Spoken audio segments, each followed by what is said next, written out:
Timeliness of elections पे पहले अगर आपसे बात हो जाए फारूक सत्तार साहब, चूंकि टाइमलीनेस कब है इलेक्शंस की, सदर मुमलिकत ने 6 नवंबर की जब डेट दी तो कहीं मैंने सुना आपने भी कहा कि ये एक मिस एडवेंचर उन्होंने खामखा कर लिया। क्या आप लोग भी चाहते हैं कि इलेक्शंस जितनी ताखीर से हों उतना बेहतर है? नहीं, मेरे ख्याल में कभी भी MKM के किसी मौक़िफ़ से ये बात नहीं ज़ाहिर होती, साबित होती कि अगर हम ये कह रहे हैं कि एक आइनी तकाज़ा इलेक्शन कराना है और 90 दिन में कराना है, लेकिन ये बहस इसलिए छिड़ गई है कि एक और तकाज़ा भी है कि आइन के अंदर अगर मरदमशुमारी का ऐलान हो जाए और मरदमशुमारी मुकम्मल हो जाए तो फिर नई हल्का बंदियों के तहत ही इंतखाबात को साफ़ और शफ़ाफ इंतखाबात कहा जाएगा, जो आर्टिकल 17, आर्टिकल 51 और आर्टिकल 218 के क्लॉज 3 की जो रूह है उसकी तशरीह यही है। तो अब इसमें हम ये थोड़ी कह रहे हैं कि पहले एक मरहला मुकम्मल करें फिर उसके बाद दूसरा। अरे सिंक्रोनाइज़ करें, टेक्नोलॉजी अवेलेबल है। इलेक्शन कमीशन ऑफ पाकिस्तान ने हमसे कहा था कि 120 दिन में वो पूरे मुल्क में 80 से 9 हल्का बंदियाँ कर सकते हैं। तो ये पूरे मुल्क में भी हल्का बंदियाँ नहीं हो रही, ये हल्का बंदियाँ सूबों के अंदर ही होंगी, क्योंकि एक सूबे से दूसरे सूबे में तो सीटें जा नहीं रही हैं, क्योंकि उसमें फिर आइन की तरमीम चाहिए। तो इसका मतलब है कि अगर एक ही सूबे में हल्का बंदियाँ उसका रद्दोबदल होना है कि किसी ज़िले की सीटें कम होंगी और कुछ ज़िलों की सीटें अगर ज़्यादा हो जाएंगी तो इसमें कौन सा हिंग लग रही है, फिटकरी लग रही है और इसमें कौन सी मतलब ऐसी क़यामत आ रही है इसको बिला वजह। और फिर उसमें सदर ममलिकत भी अपनी टांग अड़ाए, अपनी थोड़ी बहुत गैर जानिबदारी का भरम रखा था उन्होंने अपने स्टेचर अपने मनसब का पास रखा था। उन्हें कम से कम इसमें बीच में आके अपनी टांग नहीं अड़ानी चाहिए थी। अपनी सियासी आखबत को शायद सुधारने के लिए, दोबारा अपनी पार्टी से रुजू करने के लिए, जो उनसे शदीद नाराज थी।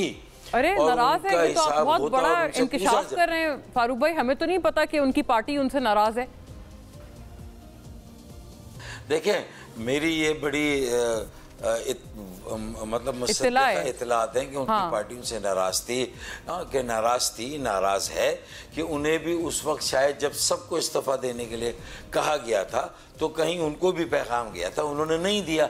अब जाहिर है कि आप बताएं, सोशल मीडिया पे जो PTI के मुख्तलिफ लोग हैं बात करते हैं बशमूल उनके सरबराह के, तो जिनकी सोशल मीडिया पे सारी बातें गुफ्तगू बयानात वायरल होते हैं, तो क्या आरिफ अलवी साहब का कोई एक इक़दाम बल्कि उनको तो कोसा जाता है, उनको तो लान तान की जाती है कई महीनों से, जब से इमरान खान साहब की हुकूमत गई है। अच्छा, लेकिन अब दो ये बड़ी अहम बात आपने फरमाई है, ये दो मौकों पर, क्योंकि सोशल मीडिया पे तो कहते हैं ना हर तरह के लोग हैं, हर तरह के चाहने वाले हैं, वो फिर अपना हक रखते हैं और वो ऐसे ओपिनियंस देते हैं। लेकिन पार्टी के लेवल पे तो आपको पता है PTI चेयरमैन की तो बड़ी अहम मुलाकातें भी करवाते रहे हैं सदर मुमलिकत, और वो बहुत उनके बिहाफ पर उन्होंने काफ़ी काम भी किया है। बल्कि अभी हमने सुना है एक बड़ी हाई लेवल मुलाकात उनसे भी की गई है, जहां उनको रोका गया कि इलेक्शंस के मामले के ऊपर वो आगे ना जाएं।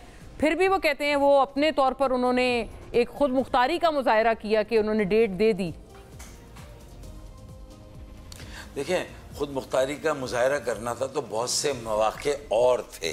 अच्छा। मतलब है कि वो कहते हैं ना कि वो कोई ख़ास मौका देखकर उन्होंने ये बात की है, और जब उनकी भी टर्म और टेन्योर पूरा हो रहा है ना, उनकी भी मुद्दत मुकम्मल हो रही जो सदारत की थी, और अब ऐसे मौके पे बात करेंगे तो यही है ना कि आखिरी उम्र में आदमी अपनी आखबत संवारने के लिए, तो ये सियासी आखबत संवारने के लिए इस तरह के जो उन्हें उसूलन नहीं करना चाहिए था कि अच्छे इंसान हैं, पढ़े लिखे हैं, सुलझे हुए हैं और उनका एक कंट्रीब्यूशन है पाकिस्तान के सियासी जमहूरी अमल में, या तो आदमी किसी एक जगह खड़ा हो जाए अपने उसूलों के साथ। मतलब ये नहीं हो सकता कि चढ़ भी मेरी पट भी मेरी यज़ भी मरासिम हुसैन को भी सलाम, पट भी मेरी। आप तासुर दे रहे हैं फारूक साहब के दोनों विकेट के दोनों तरफ वाली बात ना, जैसे आम फहम जबान में जिसे कहते हैं, आप ये वाला तासुर दे रहे हैं। एनीवे, मैं मुझे ब्रेक का कहा जा रहा है, जब वापस आऊंगी तो ये फरमाइएगा फारूक सत्तार साहब के फेवरेटिज्म की बातें पीपल्स पार्टी की तरफ से अब बढ़ चढ़ कर की जा रही हैं और कहा जा रहा है हमें दीवार से लगाया जा रहा है। आप भी क्या बहैसियत जमात ये तासुर रखते हैं कि कोई एक फेवरेट हो गया है और आप तमाम फेवरेट नहीं है? आफ्टर अ ब्रेक इसका जवाब फरमाइएगा।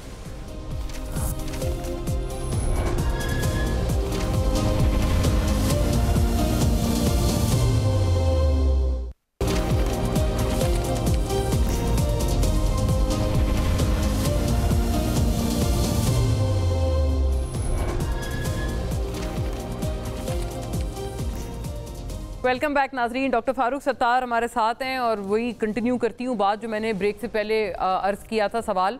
फारूक भाई, बहुत गिले शिकवे आ रहे हैं पीपल्स पार्टी की तरफ से फेवरेटिज्म के इल्ज़ामात लगाए जा रहे हैं, बहुत सख्त तरीन ज़बान भी इस्तेमाल अब तो की जा रही है, खुल के बात की जा रही है।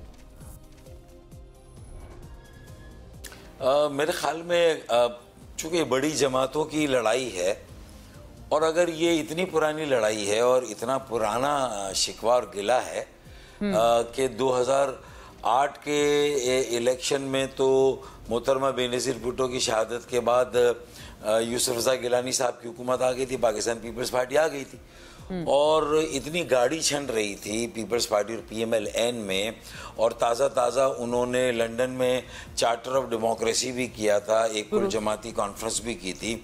तो उसके बाद तो मतलब ऐसा लगता था कि ये सगे भाइयों की तरह उन्होंने मिलके हुकूमत बनाई थी, ज़रदारी साहब ने और मियां नवाज शरीफ साहब ने, और वुज़रा भी PMLN के भी थे और पीपल्स पार्टी के भी थे और ANP के भी थे।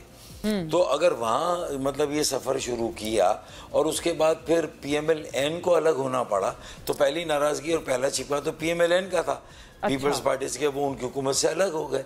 फिर उसके बाद हुकूमत आ गई 2013 में PMLN की और पीपल्स पार्टी का सफाया हो गया, जबकि मोहतरमा बेनज़ीर भुट्टो शहीद ने शहादत से पहले ये बयान दिया था कि भाई ये हम PMLN और पीपल्स पार्टी अब हमेशा हम साथ चलेंगे और कराची में, सिंध के शहरों में MQM को भी साथ लेके चलेंगे, उनका बयान है। दुबई से चलने से पहले भी उन्होंने कहा था कि क्या पहला दौर जो है, पहली टर्म पीपल्स पार्टी को मिलेगी, यानी यूसुफ रज़ा गिलानी और राजा परवेज़ अशरफ आए थे, और दूसरा दौर PMLN का होगा, हमें कबूल है। तो फिर अगर मोहतरमा बेनज़ीर भुट्टो ये कहकर गई थी तो उनका बेटा, ये तो मुझे चूँकि मुझे तारीख़ के सयाक़ और सबाक़ से याद है इसलिए मैंने कह दिया, वरना मैं कोई PMLN को डिफेंड करने के लिए नहीं कह रहा।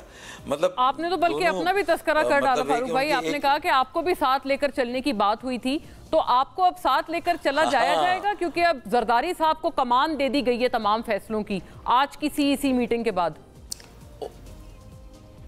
जिस तरह हमें साथ लेके चले थे और जिस तरह रहमान मलिक लंदन जाते थे आते थे, तो मेरे ख्याल में MQM की कमान तो रहमान मलिक ने ही ले ली थी। अच्छा। और उसके बाद फिर जो हमारी पार्टी की जो सूरत हाल हुई, कभी हुकूमत में हम होते थे कभी नहीं होते थे, देखे ना, हम तो कहते हैं ना कि उस वक्त के फैसले बड़े इस्तरारी थे, बड़े बगैर सोचे समझे हो जाते थे, तो उससे नुकसान हुआ।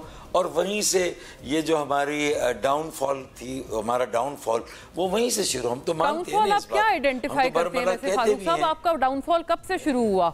2014-15 के बाद से? जब अब आप नहीं, अब बड़ी जमातों को लेते लेते अचानक मेरे ऊपर आ गई।